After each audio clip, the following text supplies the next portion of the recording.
night had not ended with victory. Though the masked master lay shattered, the pact he served had not died. Maximo felt it in the wind.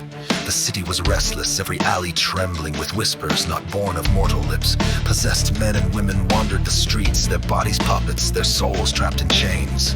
Tonight the Thirstless One would learn that the covenant of shadows was deeper than a single mask. From his rooftop perch, Maximo saw torches flickering, dozens of humans marched, eyes burning crimson, their voices chanting in unity. The covenant is eternal. They bore weapons, axes, chains, crude blades, tools of the innocent reforged into instruments of death. At the center walked a priest, but his prayers were twisted into curses, every syllable poisoning the air. Maximo dropped into their path like a shadow-given form. The front line faltered, but the chant only grew louder. A man swung a rusted chain. Maximo caught him mid-air, yanking the wielder forward before silencing him with a strike to the throat. Another lunged with a spear, but the vampire's cloak wrapped around the weapon. Twisting it free, the priest sneered, eyes glowing. Even the thirstless will serve.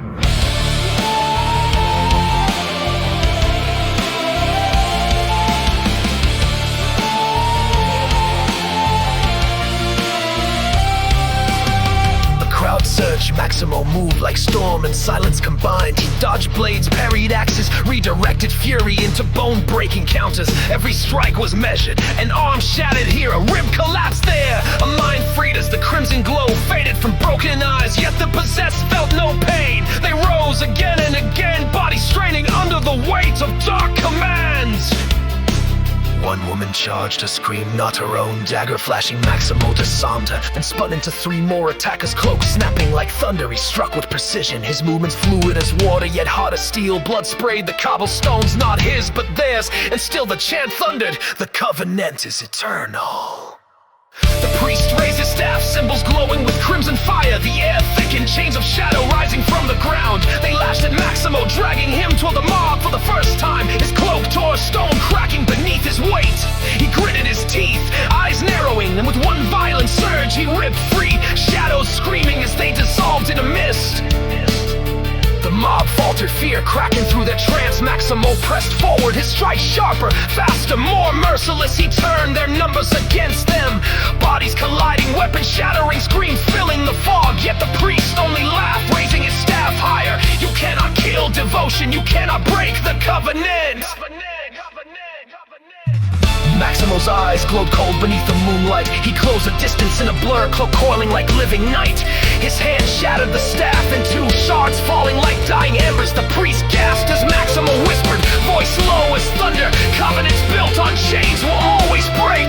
A single strike silenced him, the chant stopped, the city held its breath. Possessed collapsed one by one, the crimson glow fading from their eyes. Families clutched one another, freed but broken and aware of what had used their bodies. The fog thinned, moonlight bleeding into the streets once more. Yet in the silence, Maximo knew this was not the end. For every priest of shadow slain, another would rise, and the covenant was far from broken.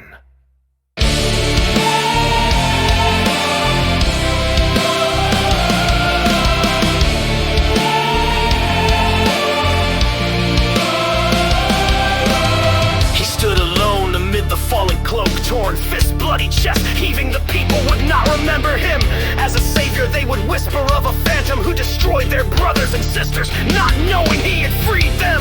Justice demanded no gratitude, only sacrifice. Maximo climbed once more to the rooftops, watching the city breathe in uneasy silence. He was no hero, he was the warning in the night, the shadow that turned fear into survival. As the moon waned, he vanished again, walking the thin line between damnation and redemption. The covenant had been broken here tonight, but the war was far from finished. The city's veins still pulsed with corruption, and Maximo knew he would meet it again, in darker forms and deeper shadows. And so he moved on, unyielding, the thirstless one continuing his endless hunt.